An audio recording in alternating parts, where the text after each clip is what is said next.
Olá, gente, eu sou Val Cabral e esse é o programa Olho no Olho, aqui pela TV Itabuna.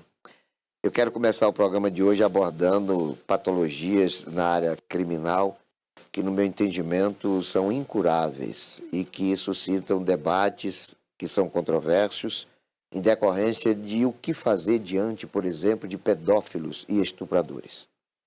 No meu entendimento, estas são perversidades do caráter do indivíduo, são crimes cujos protagonistas são dotados de doenças incuráveis. Uma vez estuprador, sempre estuprador. Uma vez pedófilo, sempre pedófilo. Embora eu não tenha conhecimento científico, embora eu não seja, inclusive, especialista na área, mas como eu sou comunicador há mais de 40 anos, comecei como repórter policial, eu tenho assim, uma experiência vasta no conhecimento das ocorrências policiais envolvendo pedófilos e estupradores. E já, inclusive, fiz algumas coberturas jornalísticas relacionadas a esse tipo de bandidos, de criminosos. E por essa experiência de 4 décadas, eu creio que eu não esteja equivocado quando eu afirmo aqui de que são doenças incuráveis. Então, como tratar do assunto? Esse é um debate nacional, esporadicamente está sendo suscitado no Congresso Nacional, nas grandes redes de rádio e televisão, porque é um fato pertinente à realidade de todos os municípios brasileiros. Você sempre tem ali uma ocorrência envolvendo esse tipo de criminoso. Parece que é uma situação que está incrustada no subconsciente do indivíduo, que ele pode até passar um período hibernando essa sua prática ou essa sua vontade de praticar esse tipo de crime.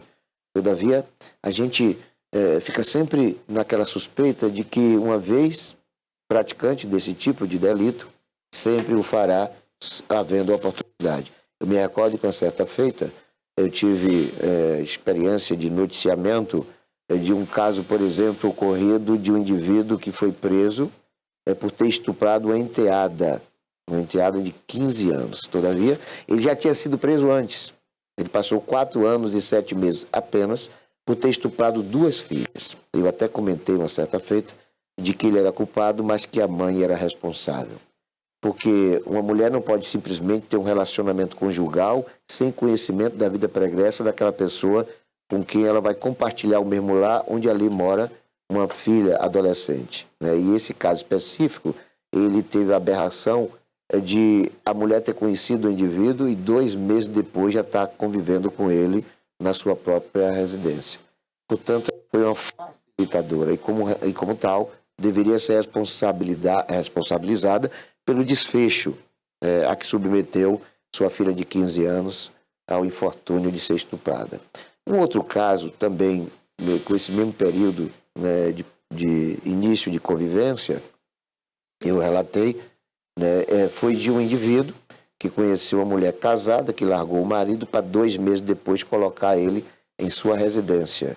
E logo depois, o filho de 2 anos começou a se queixar de problema, de dores, e conduzido a um posto de saúde, lá com raio-x se descobriu que ele tinha dentro do seu corpo 40 agulhas. Aquele indivíduo que a mãe da criança botou em seu lar foi que estava introduzindo essa agulha numa criança de 2 anos. Está preso até hoje, isso tem uns 10 anos. Foi um crime hediondo, um crime que teve uma repercussão nacional, mas que caracterizou aquilo que eu digo da culpabilidade do criminoso, mas da responsabilidade por ser facilitadora da mãe da criança. Então são doenças que, no meu entendimento, elas requerem das autoridades policiais, judiciais e da medicina uma atenção especial, porque são normalmente indivíduos reincidentes nessas práticas. É claro que nós dizer que existem exceções. Eu não as conheço, eu prefiro me ater àquela preocupação e o alerta de que devemos ser cuidadosos com pessoas dessa natureza. Estuprador e pedófilos.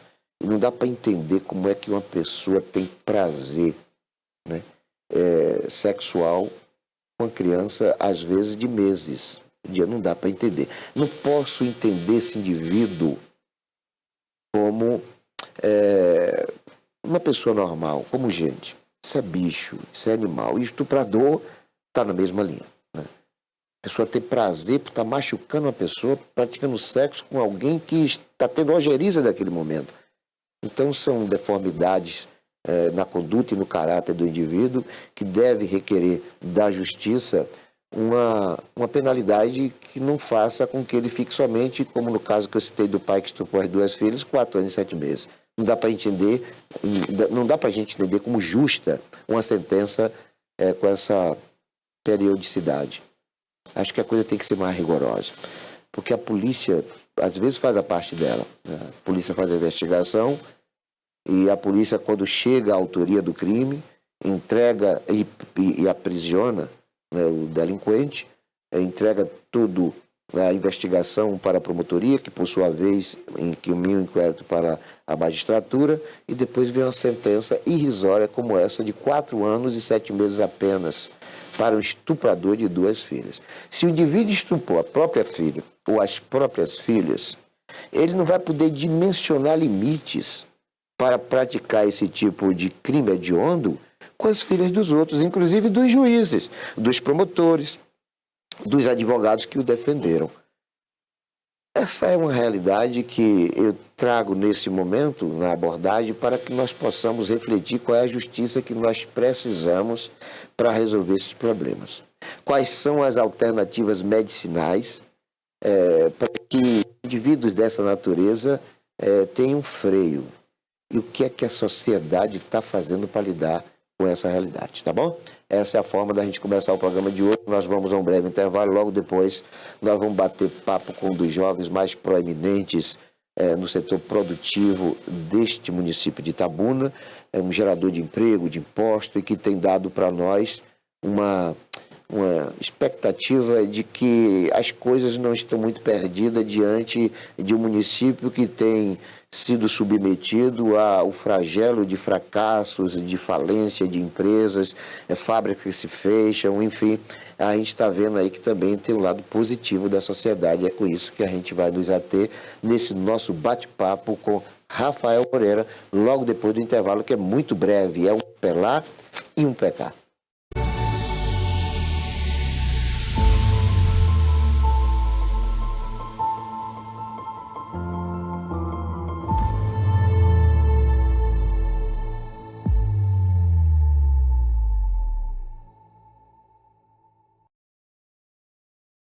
Criada em 2005, a TVI se tornou a primeira emissora de TV por assinatura fora do eixo Rio-São Paulo, transmitida pela operadora TV Cabo para mais de 40 mil espectadores em Itabuna e Ilhéus. Com uma programação 24 horas no ar, a TVI chegou a fazer 6 horas de programação local diária ao vivo, revelando talentos para a televisão baiana.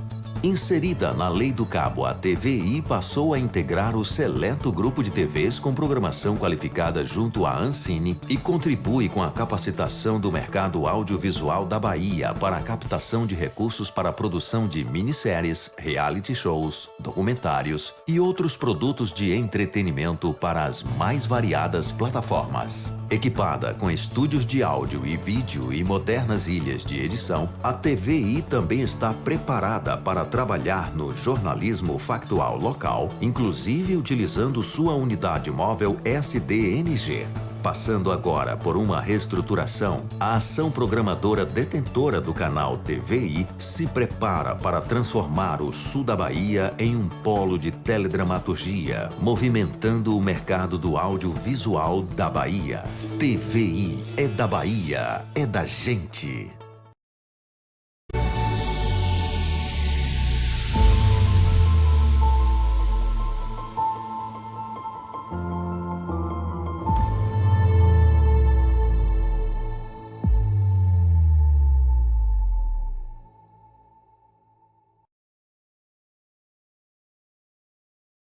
Esse é o programa Olho no Olho, aqui pela TV Itabuna. Né? Nós, na edição do programa de hoje, nós vamos bater um papo com um empresário, um jovem bastante atuante na sociedade e que tem se notabilizado pelas novidades que ele traz, né, nesse ramo empresarial. Ele que talvez seja um dos poucos empresários na Bahia a ter uma empresa que lida com reciclagem não, com recolhimento de lixo hospitalar, enfim, aquele lixo que é altamente tóxico e cujo cuidado tem que ser especial em função de não ter consequência de doenças infecto-contagiosas, enfim, e que são muitas vezes letais.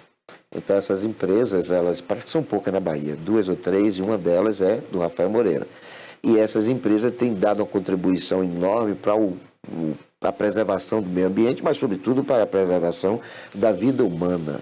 Então nós vamos querer saber do Rafael como é esse processo, né? A empresa é TRR, e como é que ela funciona, da onde surgiu a ideia de criá-la, enfim, como é que tem sido a atuação dessa empresa em Itabuna na região, porque inclusive ela se expandiu para outras regiões, para outras cidades. E nós vamos querer, por menor que muitas vezes as coisas estão acontecendo no entorno da gente e a gente não percebe. A gente está acostumado a ver a coisa de maneira tão trivial, tão normal, que não dimensiona a importância de determinados segmentos, né?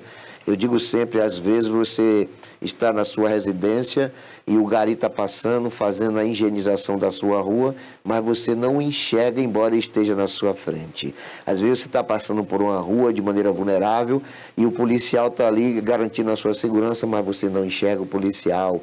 E às vezes você vai no cemitério, o coveiro está lá fazendo o seu serviço de sepultamento e você, na dor e no sofrimento do sepultamento de um ente querido, não enxerga que sem aquele coveiro aquela atividade não poderia ser possível. Então as coisas acontecem muitas vezes sem a gente dimensionar a importância de cada protagonista no cotidiano e na qualidade da tua vida.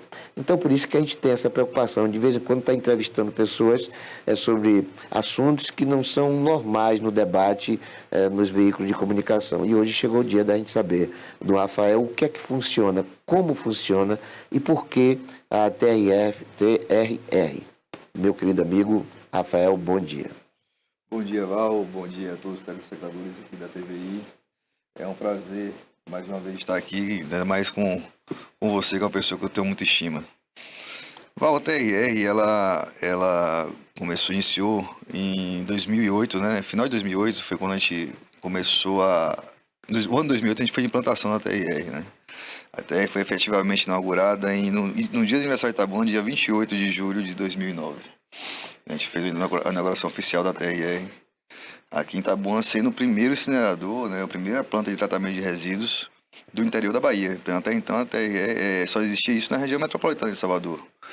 Então, Itabuna foi agraciada por a gente morar aqui, gostar aqui. Eu sempre falo, Itabuna é uma cidade que quem nasce aqui, só quem nasce aqui mesmo, você tem esse sentimento aquele pertencimento de gostar da cidade e querer fazer tudo por aqui. E surgiu dessa maneira. E de lá para cá já são esses anos todos de trabalho e tirando muita coisa aí que antigamente eram jogadas, expostas no lixão, né? A gente trabalha com tudo aquilo que não pode ser reciclado, né? Na verdade começou dessa forma. Hoje a TRR já tem planta de compostagem, né? A gente faz compostagem de produtos orgânicos, onde tem gerado adubo orgânico, composto orgânico. A gente pode nem falar com adubo, porque adubo só se depois que você fizer uma mistura, um blend de algumas ureia, alguma coisa, você transformar em adubo. Mas a gente gera composto orgânico através de compostagem também, que não é uma planta à parte da planta normal, que seria o tratamento de resíduos de serviço de saúde e industrial hoje, que foi que a gente começou. Por uma questão de DNA, o que se esperava é que Rafael se tornasse um advogado, né? Mas, de repente, a sociedade surpreendida por essa sua vontade, né? Ou por essa sua... esse é o empreendimento de enveredar pelo caminho diferente, né? Pelo esse caminho da TRR. O que foi que motivou você entrar nesse segmento? Na verdade, Val, eu formei em Direito, né? Eu formei em Direito em 2005. Em 2006 eu fui convidado aqui, na época do então prefeito Fernando Gomes, a gerir. Eu fui o coordenador do PROCON naquela época, né? Até 2008. Formei e trabalhando também com meu pai no escritório, né? Eu sou filho de Renan Moreira, para quem não sabe, que foi advogado aqui em Itabuna, foi provedor da Santa Casa. E só que a inquietude, na verdade, é o seguinte: eu não tinha aquela paciência de ficar em escritório, não tinha aquela paciência de ficar parado para poder fazer petições eu gostava da coisa mais dinâmica. E nisso aí surgiu a oportunidade, na época, onde era uma lei nacional, mas Itabuna baixou um decreto onde não se poderia mais ter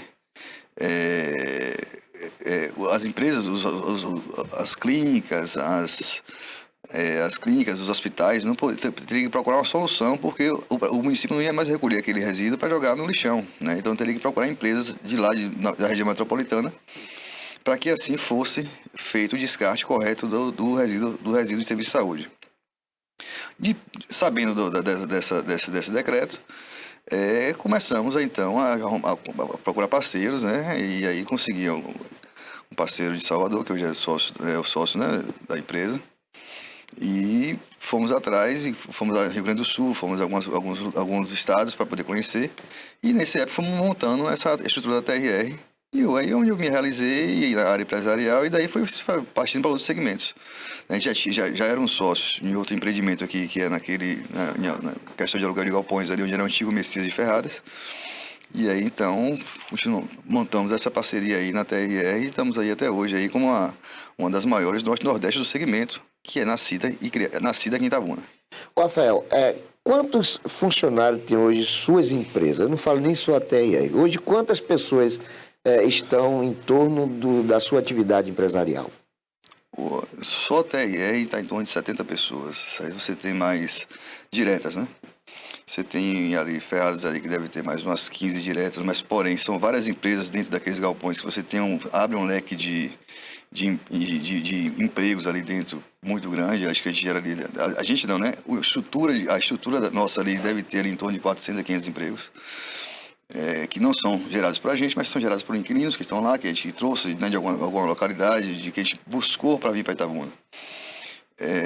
Fora isso, aí tem outros empreendimentos, né, que negócio de clínicas, que eu tenho também no Teixeira, tem algumas coisas que a gente vai empreendendo, né? Aos poucos a gente vai surgindo algumas coisas, também as atividades. Eu acho que, como a gente vem dessa economia da monocultura do cacau aqui, isso aí foi uma escola para mim, que você não pode botar tudo em uma cesta só, né? Porque quando você acaba com aquela cesta, né, não tem mais como dar fruto, você termina ficando em uma posição muito desconfortável. Então, eu sempre procurei diversificar. Então, tudo que vai aparecendo, coisas novas, que eu vou vendo que tem a possibilidade, eu vou empreendendo e vou tentando realmente fazer mais coisas e gerar mais empregos na nossa região. Me parece, Rafael, que essa é uma tendência dos grandes empreendedores nacionais e internacionais, que a gente vê que os grandes conglomerados econômicos, eles normalmente são forjados em alternativas produtivas de investimento, nunca se atém a uma só atividade. Os grandes empresários deste país têm esse tipo de situação, de realidade. Você foi influenciado por essa tendência ou foi uma coisa muito sua da monocultura ter, como você acaba de falar, ter estimulado você a não trilhar por esse caminho que até ali estava fracassando em decorrência do crime da vassoura de bruxa? Eu acho, assim, na minha concepção, a questão do que eu vi e vivenciei aqui na cidade, da região, daquela quebra da região por conta da vassoura de bruxa, daquela questão de a pessoa apostar tudo no cacau e depois aquilo acabou e ficou sem nada, eu tinha muito receio de acontecer a mesma coisa. Então, eu sempre procurei diversificar. Eu sempre falo assim para as pessoas que é melhor a gente ter 10 negócios pequenos do que ter um grande só. Porque os 10 pequenos, se um acaba, você tem 9 ainda para se segurar. O grande, quando acabou, já foi. Então, assim, eu sempre procuro diversificar em vários setores, e setores diferentes. Se eu ver que tá bom, na verdade, eu sou aquele empresário. Eu tenho sócios que são médicos, eu tenho sócios em clínicas, eu tenho sócios que são fisioterapeutas em clínicas de fisioterapia, né? Então, assim, eu diversifico, mas eu diversifico naquilo que eu acredito, naquilo que eu acho que vai dar certo. Lógico que nem tudo que a gente vai empreender sempre tem um futuro, né? Mas a maioria das coisas sim dá certo e eu sou muito tranquilo em relação a isso. Você está sempre apostando em novidades? Sempre aposto em novidade.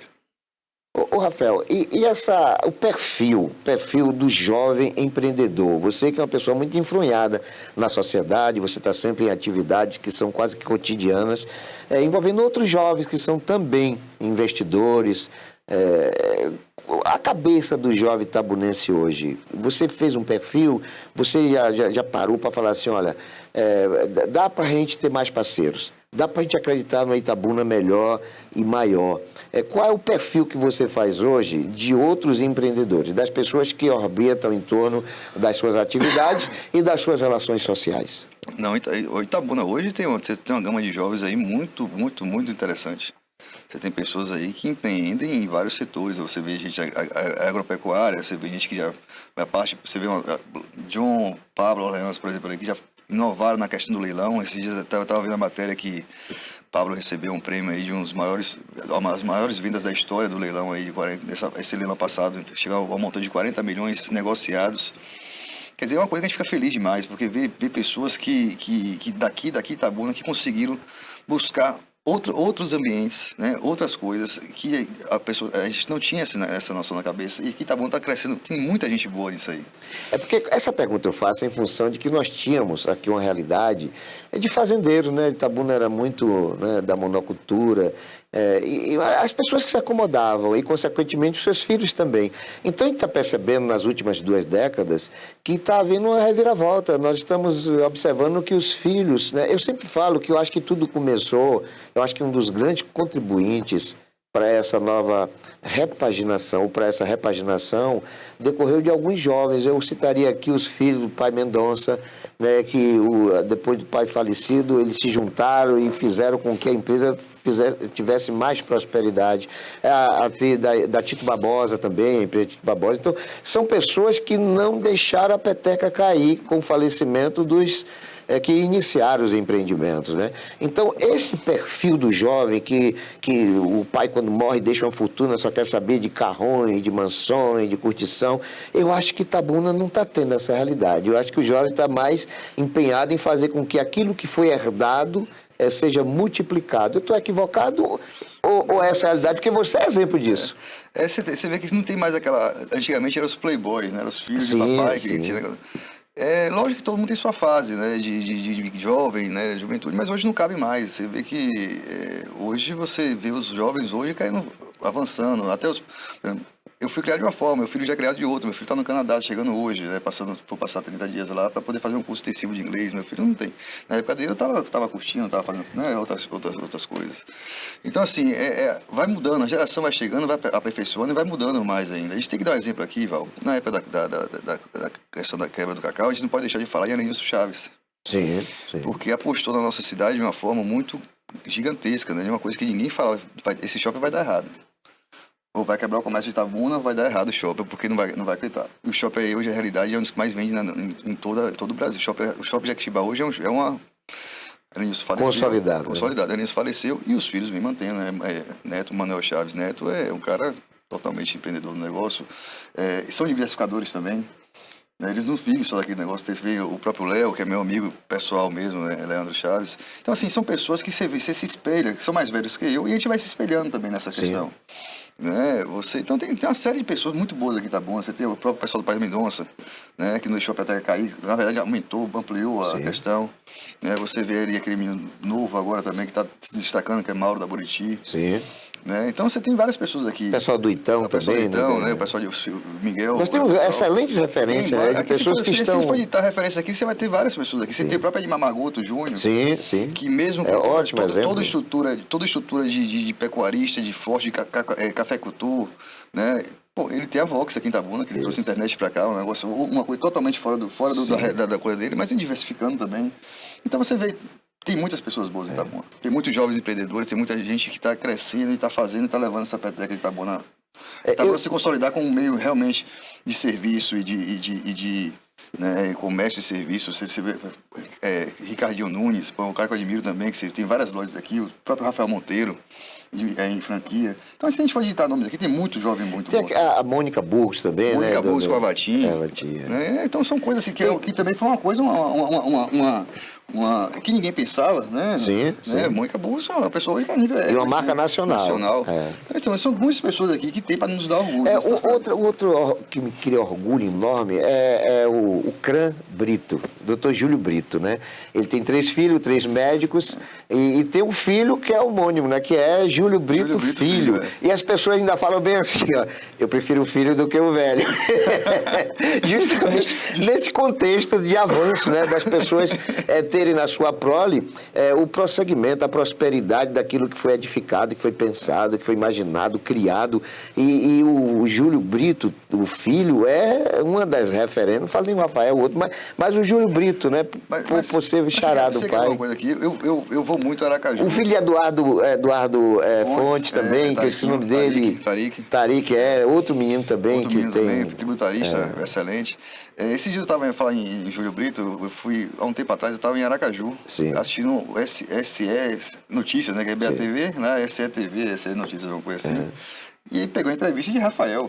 O cara que está em Aracaju. Rafael Brito. Rafael Brito, que foi assim, mais meu contemporâneo era eu chamo de Rafa, né? Eu estava falando com ele até ontem no Instagram.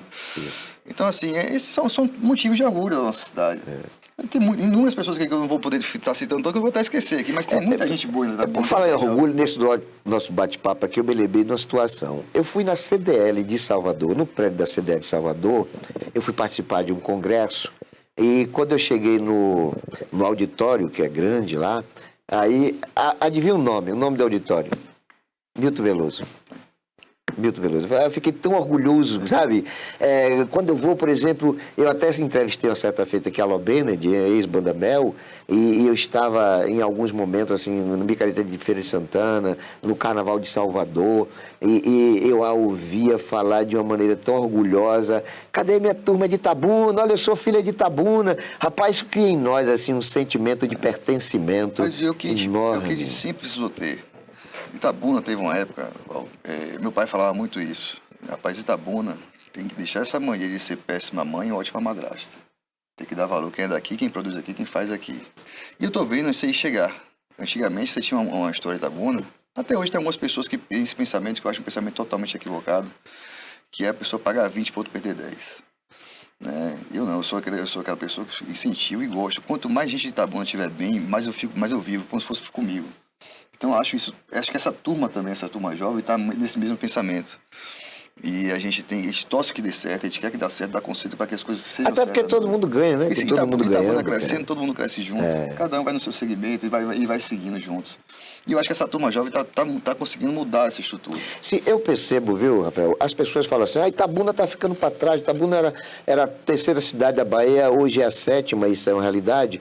Mas quando a gente vai fazer uma pesquisa sobre por que isso está acontecendo, a gente vai chegar à conclusão de que Itabuna não regrediu. O que aconteceu foi que Itabuna não avançou. Não avançou. Né? As outras cidades avançaram. Porque, por exemplo, há 4 décadas atrás, Camaçari era do tamanho de São Caetano. Camaçari hoje está o dobro de Itabuna. Lauro de Freitas era uma cidadezinha pequenininha também, hoje está quase o dobro de Itabuna. Juazeiro era menor, Vitória da Conquista era muito menor. E hoje são cidades que estão avançando, cresceram mais do que Itabuna, o que não significa dizer que Itabuna não se desenvolveu. Mas a gente percebe que isto decorreu justamente por essa nova mentalidade de jovens como esses que você acabou de citar e o seu próprio protagonismo nessa repaginada da economia, né, e do enxergar o futuro como necessário cuidar do presente. Então a gente percebe que há uma possibilidade de um avanço. A última década, o censo mostrou que nós perdemos 18 mil habitantes. E quando isso acontece, é porque a situação não está boa. Quando as pessoas saem da cidade, né, migram para outros estados, é porque a situação local não está legal. Mas a gente está percebendo, por outra forma aí, de que nos últimos 5 anos, 6 anos, e com algumas novidades que estão surgindo aí, algumas intervenções públicas, né, e até internacionais, como a questão do pré-modal, eu acho que as expectativas são muito promissoras para Itabuna. Né? E nesse contexto aí é que vão também essas mentalidades de jovens que estão querendo contribuir com isso. Esse tipo de pensamento, Rafael, quando você conversa com as pessoas, né, que estão no seu nível de empreendedoras, você acha que se fortalece ou as pessoas estão temerosas, sejam por questões de políticas nacionais, seja por conta de limitações locais? As pessoas estão motivadas a permanecer investindo em Itabuna? Existe um certo descontentamento em relação à política pública mesmo, né? Algumas coisas existem. Na classe empresarial existe, ainda mais com essa reforma tributária aí que você não avançou na questão de trazer pessoas, empresas para cá, e avançou mais assim na questão de querer botar as pessoas daqui para fora da cidade, porque quando você aumenta a carga tributária, você com a cidade do lado, eu lembro que Lauro de Freitas cresceu, deu um boom no crescimento, quando ele baixou o ISS um pouquinho, e as empresas saíram de Salvador para Lauro de Freitas, e Lauro de Freitas deu um estouro que deu. Não adianta você ter aqui 5% de 10 empresas se você pode ter 2,5% de 100 empresas. Então, se você essa conta, se você essa matemática, às vezes o diminui e soma. Então, você tem que ter esse cuidado, né, nessas questões. E Itabuna, você tem... Eu acho que Itabuna, não sei se você tem esse dado, Valmar, vou te dar esse dado aqui, dado dos telespectadores. Nós ocupamos hoje apenas 7% do território de Itabuna. A gente fala que Itabuna não tem lugar para crescer, tem muito. A gente, de faixa urbana aqui em Itabuna, a gente só ocupa 7%. Só pegar o mapa de Itabuna certinho, você vai ver só aquela tripinha ali, você vai ver o tanto que tem de fora. 93% a gente tem para crescer. Itabuna, você tem que investir em infraestrutura, você tem que partir para a criação realmente de avenidas, criação de estender a cidade para que a cidade tenha um crescimento. Itabuna precisa também saber entender que ela não é Itabuna não produz nada. Então ela vai trazer indústria para Itabuna e esse material dessa indústria vai ser de onde? Itabuna, o segmento dela é logístico. Itabuna está na margem da 415 e 101. O intermodal está aí, é a realidade. Né? O Porto Offshore vai estar aí. E onde é que vai ser esse porto seco? Onde é que essas empresas vão poder instalar para poder sair? Qual a melhor área? Pô, você tem Itabuna, 70 hectares ali, indo para Itajuípe. Plano. Você acha que um transbordo ali, no porto seco ali, para poder sair para o porto, se saindo por Uruçuca, tem coisa melhor para não ter que passar por ele? Então você acha que o crescimento de Itabuna vai por essa área aí? Vai por essa área, sim. Vai. Itabuna tem muito lugar para crescer. Até porque aqui... aqui indo para Ilhéus não tem mais, porque Ilhéus já invadiu Itabuna. Partiu as Pampas, já foi. Mas partiu para Boiarema ou para Itajuípe... Para Itajuípe você tem um crescimento grande. Até para Itapé ali, sim, você tem. Sim. Então, assim, você tem crescimento. Por que você acha que aí não foi explorado ainda essas áreas? Eu acho que é falta de políticas públicas, realmente. Você tem um rodoviário no centro de Itabuna, não cabe mais. Sim. Você ter... Ali já era para ter uma estação de transbordo ali, inclusive resolvendo o problema dos camelôs. Sim. Né? Você já resolvia botar dois coelhos na cajadada só. E a rodoviária você lançava para Borarema, para 101. Né? E aí você ia fazer um crescimento da cidade do negócio. Eu acho que quanto mais você levar coisas grandes afastada da cidade, mas a cidade vai cresce, fazer a cidade crescer para aquele lado. Ô, Rafael, uma coisa que eu observo e que eu acho que, inclusive quando o Manuel Chaves era vivo, eu já tinha conversado com ele sobre esse assunto. Depois eu conversei com o Helenilson Chaves, sabe? Mas as coisas não fluíram. O Helenilson até me falou que a ideia, eu falo posterior a minha conversa com ele, é a sugestão de um edifício garagem. Itabuna já requer esse tipo de empreendimento. Né? O centro ficou abarrotado.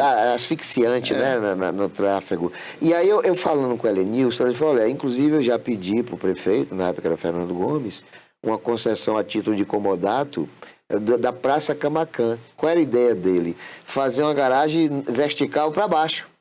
Sabe? Não sei qual é a engenharia que seria aplicado, mas Helenilson Chaves tinha esse projeto. Fazer edifício garagem em toda a extensão da Praça Camacan, mas usando a parte subsolo, entendeu?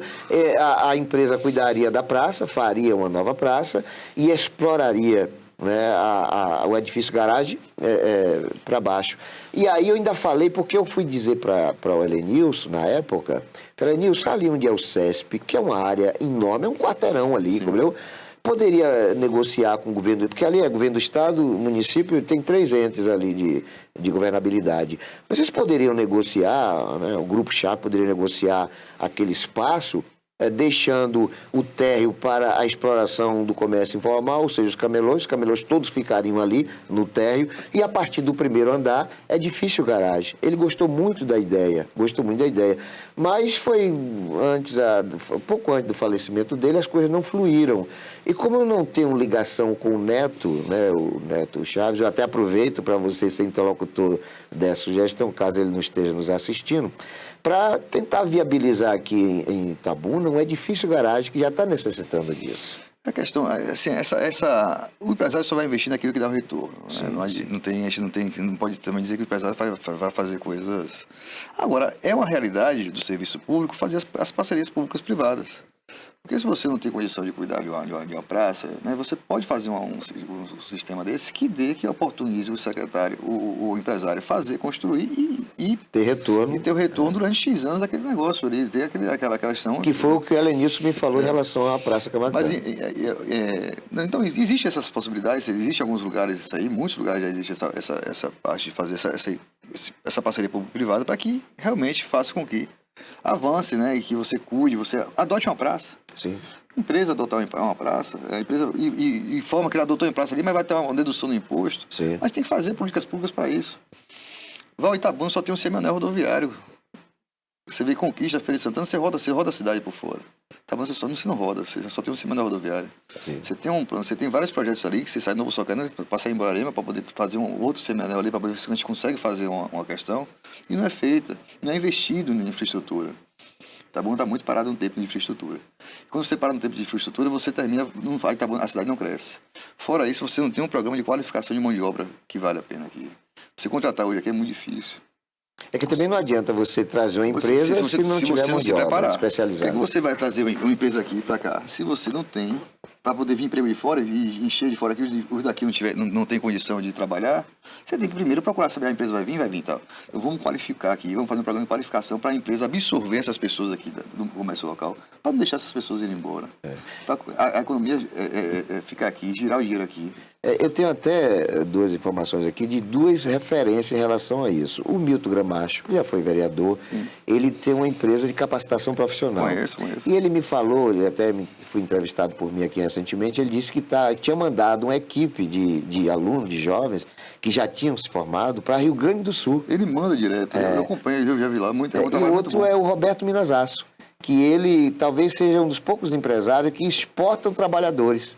Ele tem uma empresa e aí ele está sempre fazendo obras e ele não contrata pessoas da cidade lá, ele leva daqui. Eu achei duas coisas assim interessantíssimas e que retrata essa necessidade de a gente estar capacitando as pessoas para, na eventualidade de aqui não ter o mercado por enquanto, essas pessoas terem alternativas fora de Itabuna. Só que hoje isso não acontece, não é isso? Agora, dentro de tudo que você ia estar vivenciando, Rafael, quais as expectativas de novos empreendimentos da tua empresa? E você mesmo ressaltou aí que você trabalha em várias vertentes. Tem alguma coisa aí que você possa anunciar? Eu estou pesquisando, estou estudando, estou com a intenção de fazer tal empreendimento. Tem alguma coisa que você possa nos dar esse furo? Val, eu sou daquela pessoa que eu só falo depois de feito. Então você não é mineiro, mas é o caladinho só depois, né? Porque é o seguinte, mas tem novidade para vir. Sempre tem novidade para mim, sempre tem novidade para mim. Pois muito bem. Nós vamos dar um intervalo aqui agora, porque tem um assunto que já não é mais novidade e que talvez decorra justamente dessas suas inquietações relacionadas às políticas públicas que não são efetivamente implantadas.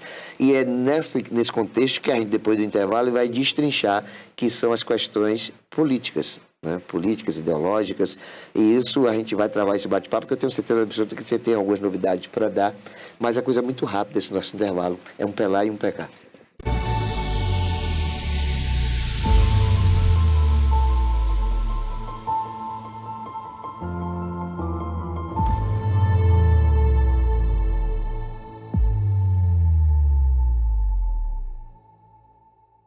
Criada em 2005, a TVI se tornou a primeira emissora de TV por assinatura fora do eixo Rio-São Paulo, transmitida pela operadora TV Cabo para mais de 40 mil espectadores em Itabuna e Ilhéus. Com uma programação 24 horas no ar, a TVI chegou a fazer 6 horas de programação local diária ao vivo, revelando talentos para a televisão baiana. Inserida na Lei do Cabo, a TVI passou a integrar o seleto grupo de TVs com programação qualificada junto à Ancine e contribui com a capacitação do mercado audiovisual da Bahia para a captação de recursos para a produção de minisséries, reality shows, documentários e outros produtos de entretenimento para as mais variadas plataformas. Equipada com estúdios de áudio e vídeo e modernas ilhas de edição, a TVI também está preparada para trabalhar no jornalismo factual local, inclusive utilizando sua unidade móvel SDNG. Passando agora por uma reestruturação, a ação programadora detentora do canal TVI se prepara para transformar o sul da Bahia em um polo de teledramaturgia, movimentando o mercado do audiovisual da Bahia. TVI é da Bahia, é da gente.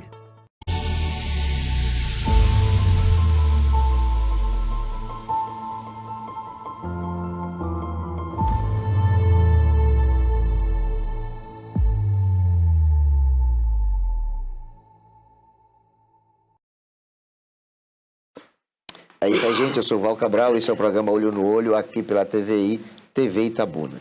Nós estamos hoje entrevistando o empresário, jovem empresário Rafael Moreira, destrinchamos aqui vários assuntos nas questões relacionadas à economia e às finanças, aos empreendimentos comerciais, empresariais, mas este é o bloco onde a gente vai bater um papo com o Rafael político. O Rafael já foi candidato a deputado estadual, e Rafael que tem aí várias participações relacionadas aos partidos, enfim, e que agora se discutindo a possibilidade dele ser candidato a vereador.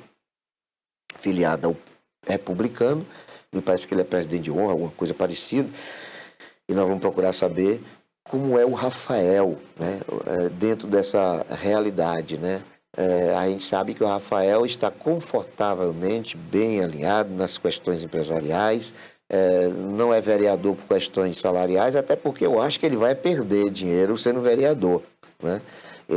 Embora vereador tenha salário de Marajá, mas ele é empresário, não tenho dúvida, com rendimento vertiginosamente maior daquele que pode proporcionar um subsídio de um parlamentar municipal.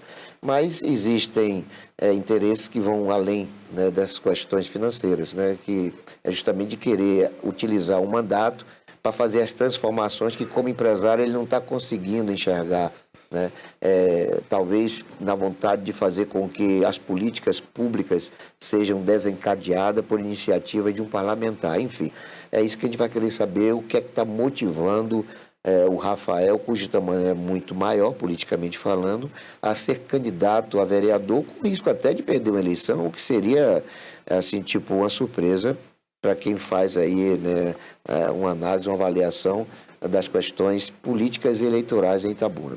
Rafael, o que é que motiva, o que é que faz você dispensar o seu tempo de investimento nos seus negócios para se dedicar à política com essa perspectiva de ser candidato a vereador em Itabuna? Primeiro, Val, é realmente gostar de Itabuna, né? Isso aí está acima de qualquer coisa. Então, eu sou nascido aqui, criado em Itabuna, eu sou apaixonado por essa cidade, mesmo com todos os desafios, todas as questões, né, que as decepções, né, mas também as boas, vem surgindo algumas coisas boas que a gente vai também analisando. Mas Itabuna é uma cidade que eu sou apaixonado e moro aqui realmente por gostar da cidade, né? Não é por necessidade de morar. Eu gosto de morar em Itabuna, eu sou apaixonado por Itabuna, não saio de Itabuna, não me vejo fora daqui. E você, quando você tem nesse ramo empresarial e certo conhecimento de conhecer vários municípios, várias cidades, você não vê um avanço efetivo na política pública local? E às vezes a gente aposta em uma pessoa, tenta né, ajudar algumas pessoas a chegarem lá na eleição. E quando bota a caneta na mão, você vê que muda, o discurso é mudado, né? Ele não fala mais aquilo que foi projetado na eleição, a gente vai se decepcionando. E para não haver mais decepções, eu falei assim, vou apostar agora em mim mesmo. Eu tenho convicção do que eu penso, eu tenho convicção do que eu quero, eu tenho convicção do que eu quero para a cidade. Então, não adianta você querer tudo isso aí, você não tem um poder. E o poder do legislativo ou do executivo, a caneta na mão faz muita coisa, o microfone na mão faz muita coisa. Né? E você só ser empresário e por criticar e não participar da vida pública, também não funciona. Então, se eu estou achando ruim, se eu acho que pode melhorar, se eu estou decepcionado com algumas coisas, eu tenho sim que botar a cara e tentar chegar lá, para assim eu impor ou tentar colocar os meus pensamentos, né, aquilo que eu acho que deve ser colocado na cidade, que deve ser feito na cidade e ser publicitado isso aí. Rafael, você fala da sua vontade, do que é que está motivando você, mas você já parou para fazer uma reflexão sobre o que significa ser vereador e empresário ao mesmo tempo? Você tem diversas iniciativas, inclusive fora de Itabuna, ou seja, o seu tempo, o seu gerenciamento de tempo vai requerer um esforço redobrado para poder estar vereador e, ao mesmo tempo, não perder, né, o seu período de atividades empresariais. Você já parou para ver como é que você vai ordenar esse tipo de atividades? Não, já com certeza, Val. Assim, quando como você falou, estou aqui, em 2018 saí candidato a deputado estadual. Não tinha a mínima chance, mas era a forma de eu me tornar conhecido e falar, e ter a forma de falar minhas ideias. Né? Eu poderia ter saído a pré-candidato a vereador em 2020. Eu não estava preparado ainda, esse preparo de você conciliar as duas coisas. Hoje, para 24, eu tenho totalmente noção que eu vim me preparando para isso. Ou seja, então esse é o momento. Se porventura a gente obter êxito eu estou na pré-campanha, a campanha é só ano que vem, mas se porventura lá na frente esse êxito chegar, com certeza eu já estou preparado para isso, não vai me atrapalhar em nada, porque eu montei uma estrutura para que isso não seja empecilho para nada. A opção pelo republicano decorreu de quê? A questão é o seguinte, eu tenho um negócio comigo que é palavra. Eu me senti confortável no Republicanos. Fui convidado, me senti confortável no Republicanos e estou tentando fazer aquela formatação de chapa, que eu sei que você sabe, você acompanha já em outras eleições, que a gente sabe essa parte, a gente sabe fazer essa conta direitinho. Sim. Então, eu vou tentar, lá no Republicanos, tentar ver se a gente consegue fazer 3 candidatos. Agora vai ser essa eleição, por incrível que pareça, a gente vai ter menos candidatos para mais votos. Sim. A gente está saindo aí de 537 candidatos a vereadores para 230, 240 no máximo. Por conta das federações, por conta da diminuição da lei, que você agora dá mais o número de vagas mais 50%, esse número de vagas mais um. Ou seja, então você diminuiu aí 58% dos candidatos naturalmente, dos pré-candidatos. Então você vai ter muito menos candidatos para o mesmo número de votantes. Sim. Então é uma eleição que vai voltar aquela antigamente de vereadores aí ter 3 mil, 4 mil votos. Sim. Pode acontecer nessa agora de alguns vereadores ter isso aí. Você tem ainda mais quem está com a máquina na mão. E paradoxalmente, Rafael, isso vai dificultar para alguns partidos, porque por serem somente 22 candidatos, 7 mulheres e 14 homens, o que é que vai acontecer nesse contexto aí? Tem muitos partidos que não vão atingir o coeficiente eleitoral. Né? E aí é onde pode o republicano não fazer apenas 3, vai fazer 4, 5, o PSD também, porque não são muitos partidos e federações que vão fazer vereadores. Eu acredito que a federação do PT, PCdoB e PV sai bem na frente. Tem a federação também do PSDB e o Cidadania, que vem forte. Que pode vir forte também. As federações vêm forte. O próprio partido do atual prefeito do PSD deve vir fortíssimo para poder fazer isso aí. E o Republicanos, por ser um partido, foi outro pensamento que eu tive, por ser um partido que é ligado à igreja, né, você consegue fazer... Tem tradição na política. Você consegue fazer uma coisa, movimentar melhor para você conseguir fazer esse coeficiente. E eu não vejo muitos partidos conseguir fazer esse... Sim. Né, não estou falando que não vai fazer, mas assim, eu não vejo essa condição de igualitária como esses têm. Você me permite um adendo aí? Dentro desse cenário que está se descortinando, tem uma federação aí que eu acho que vai surpreender e que nunca fez vereador aqui, que é a Federação do PSOL com Rede. Eu acredito que vai fazer um vereador. Essa federação, inclusive, que vai ser surpresa para muita gente. Inclusive, eu conversei muito com... Eu tenho um amigo que entrou agora no o Glebão. E eu tinha conversado lá antes, falei, se você não entrar, vá para essa federação, que eu acho que lá você faz bem. E conversei até com o Zé Costa na época sobre isso. Mas eu acho que essa federação tem capacidade gigante de fazer. Eu acho que vai ser a surpresa da eleição, vai ser essa. Agora, não vai ser surpresa para mim de um partido ou federação fazer 4, 5 vereadores, em decorrência justamente dessas limitações que a legislação estabeleceu de 22 candidatos. Que a gente sabe que com 32 não era fácil, mas com 22. Pois aí, sabendo que menos uma mulher, menos 2 homens. Sim. Que na verdade... E outro problema também, cara, mulher não gosta de participar de política. Você já observou isso? Infelizmente, os partidos, os partidos têm uma dificuldade enorme de vencer aquele quadro da cota de gênero, que não é cota de mulher. É cota de gênero, né? É de gênero. Você poderia ter muito bem 7 homens e 14 mulheres, se fosse o contrário. Só que as mulheres não gostam de participar. Elas não gostam de participar e eu acho que a população, a maioria é mulher. Acho que sim. eu incentivo muito, eu sou muito incentivador que as mulheres participem. Você vê que na legislatura anterior não tinha nenhuma mulher e agora tem uma só. Teve uma sim, né? agora. Então, Anterior teve Charliane. Sim, é isso, Charliane, Charliane. Sempre assim, sempre uma, no máximo duas mulheres, mas você não vê assim um movimento, né? O Partido Rede tem feito isso. O Partido Rede tem estimulado as mulheres a fazerem mais participação. Estou vendo a participação efetiva aí, pelo menos nas redes sociais da doutora Lisdeile Nobre, né? Da Rede. Que seria um quadro excelente. Que eu acho até que é o único partido hoje que está focado nesse trabalho de motivação para o gênero feminino participar. Por quê? A mulher é mais sensível, né? A mulher é mais racional. A gente precisa de mais mulheres na política. Olha que eu fico muito tranquilo, porque tanto eu quanto você somos homens. A gente poderia estar aqui pregando o inverso, mas não.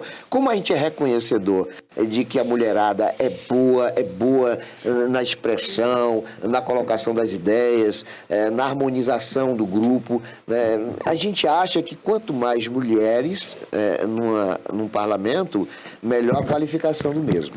Com certeza. E aqui a gente percebe isso, né? A gente percebe que os partidos não têm se envolvido.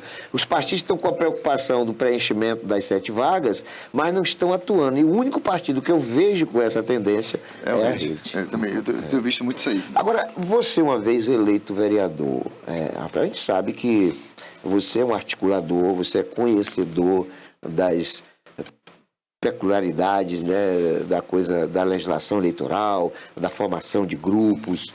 Você, inclusive, se notabiliza como uma referência nesse contexto. O Rafael uma vez eleito para ser vereador 4 anos, para ser vereador 2 anos com meu cargo de pancadinha e depois sair estadual, ou para ser presidente da Câmara? Já tem, assim, um projeto formatado dentro dessa perspectiva? Val, na verdade, eleito, esse caso foi eleito, né, lá na frente, seria para vereador realmente 4 anos. Não penso em nenhum em sair para estadual, porque eu acho que minha obrigação por hora é realmente políticas públicas para a cidade de Itabuna. Mas às vezes no meio do mandato surgem as oportunidades, né? Porque eu acho assim, eu acho que o sujeito é eleito para ser prefeito 4 anos, ele não pode deixar o mandato pela metade para ser deputado. A mesma coisa relacionada ao vereador. Mas às vezes as circunstâncias requerem, né? As circunstâncias são... Sabe aquela coisa do cavalo selado na porta? Aquela é a oportunidade das pessoas se fortalecerem. Porque uma vez vereador, você tem um tamanho. Mas, revertido em deputado estadual, esse tamanho é vertiginosamente ampliado. O que não pode é ser vereador para festa de bairro de periferia. Tem que ser um vereador que seja regionalizado, né, nas suas atividades de mandato. E é por isso que eu digo, eu fico com muito receio das pessoas falarem assim, não, eu vou ser vereador 4 anos, porque a gente não sabe, futuro a Deus pertence, não é isso? Futuro a Deus pertence, mas no meu projeto hoje, como é políticas públicas para a cidade de Itabuna, eu acho que você ir para uma candidatura de estadual, você termina tendo que abraçar outras localidades que não é o meu foco principal. O foco principal realmente é ajudar a Itabuna a crescer. Pode ser que aconteça, não vou dizer nunca diga nunca, mas não é meu objetivo hoje, não é meu pensamento hoje de forma alguma. Nós temos aí uns 12 candidatos, dos quais uns 6 são competitivos. Pode dar qualquer um dos 6, né? Você já tem uma decisão pessoal de com quem você gostaria de estar, independentemente do que o partido está de indicativo? Eu sei que você, por ser o presidente de honra, coisa parecida lá no Republicano, vai ter que dar seguimento ao posicionamento do partido. Mas no íntimo lá, qual é o candidato que você hoje gostaria de estar alinhado? Na verdade, tive convidado para assumir a vice-presidência, porque são algumas vice-presidências que tem no partido. Sim. Né? Não só tem uma, são uns 4 ou 5 vice-presidentes do partido. E eu, Val, não aceitei essa responsabilidade, porque eu acho que candidato... E uma vez eu ouvi esse conselho seu, quando eu fui presidente do Podemos e candidato a deputado. Você falou o que comigo? Candidato não pode ser presidente de partido. De lá para cá, eu não tinha ouvido naquela época, de lá para cá eu absorvi isso aí e não quis repetir dessa vez. Sim. Eu posso ajudar o partido na formatação, na formatação mas não nada de me colocar dentro da direção do partido, porque eu acho que é uma injustiça com os outros candidatos eu fazer parte de uma direção partidária e sendo candidato juntamente com eles. Eu acho que e também um aumento de tarefa para você, porque você vai cuidar da sua candidatura e dos outros. Aí não tem condição. Ou você cuida da sua ou cuida dos outros. Né? Então, assim, mas não tem uma... Desculpa, foi para você. Se dentre os atuais prefeituráveis, você teria, assim, pessoalmente, uma afeição, né? Não, afeição pessoal, sim. Né? Eu tenho afeição pessoal e não nego minha afeição pessoal, porque eu sempre fui do grupo fernandista, do fernandismo, né? Eu sou oriundo de lá. Né? E aí, para mim, na minha conta, Azevedo é o cara que mais representa esse grupo aí, tal. Tem essa afeição pessoal. Mas definição candidatura, não tem uma definição candidatura por majoritária, não. Eu vou ver essa definição a partir de maio, após eu saber realmente os projetos, quais são os projetos feitos, saber até, então, o governo aqui, como é que vai estar daqui para lá, porque eu estou vendo... Então, vou fazer uma pergunta mais complexa. Eu estou vendo algumas expectativas do governo aqui, que se for cumpridas, e se não for cumpridas. Sim. Então a gente tem que avaliar tudo isso aí. Falta 1 ano e meio de governo ainda. A gente tem que saber. Tem muito tempo, tem muito tempo ainda. Ô, Rafael, então eu vou fazer uma pergunta mais difícil, mais completa. Dos atuais pré-prefeituráveis, e você conhece todos, quais aqueles que você de jeito nenhum gostaria de estar do lado? Ou se não tem eles, né? Não tem. Porque não há restrição a ninguém. Não tem restrição a ninguém, não, até porque eu sou amigo de todos. Né? Eu vejo umas candidaturas com muito... Quer ver uma candidatura que eu vejo com muito bons olhos? A de Chico França. Sim. Eu vejo a candidatura de uma pessoa né, uma pessoa que tem um gabarito, uma pessoa, embora não tenha experiência pública ainda, mas é uma pessoa que procura saber, ele vem procurando as pessoas e você vê o interesse dele. E é uma pessoa que, no lado profissional, é um cara totalmente fora de contexto, né? Um cara totalmente bem localizado. Então, tem algumas candidaturas que eu vejo com muito bons olhos. Né? Então, mas essas questões de candidatura, a gente tem que ver quem vai se viabilizar daqui para lá. Hoje tem muitos candidatos. Se a gente for fazer conta aqui, candidato aqui, vai ter mais candidato. Já botei uns 12. Mais candidato que eleitor. Então a gente tem que avaliar lá na frente realmente quem vai ser realmente os candidatos. Porque hoje é uma coisa, ano que vem pode ser outra, muita gente pode desistir. Isso vai ser lá em maio, né, perto das convenções, que a gente vai ter a noção maior. Quem vai estar, quem vai unir com quem. Sua preocupação é ser vereador? Pode ter. Eu falo o seguinte, eu vou aqui parafrasear meu amigo Rui Machado. O eleitor tem 2 votos, eu só estou pedindo o meu. Pronto, é isso aí. Eu só vou pedir o meu, que eu não estou pedindo voto ainda não, que não pode, mas só vou pedir o meu. É isso aí. Rafael, foi um prazer ter esse bate-papo contigo. Você é uma pessoa muito inteligente, uma pessoa que tem uma contribuição fabulosa ao desenvolvimento de Itabuna. E quero dizer para você que o espaço vai estar sempre aberto. Muito obrigado por estar conosco aqui, querido. Obrigado, Val, mais uma vez pelo convite. Obrigado a todos da TVI. Barbosinha, que chegou ali agora, aqui, que é o cara que eu gosto demais. E obrigado a todos aí, obrigado à população de Itabuna e a todos os telespectadores da TVI. É isso aí. Obrigado a você também, que tem sempre nos prestigiado com a audiência. Fiquem todos com Deus e não se esqueçam jamais de que Jesus é o caminho, a verdade e a vida.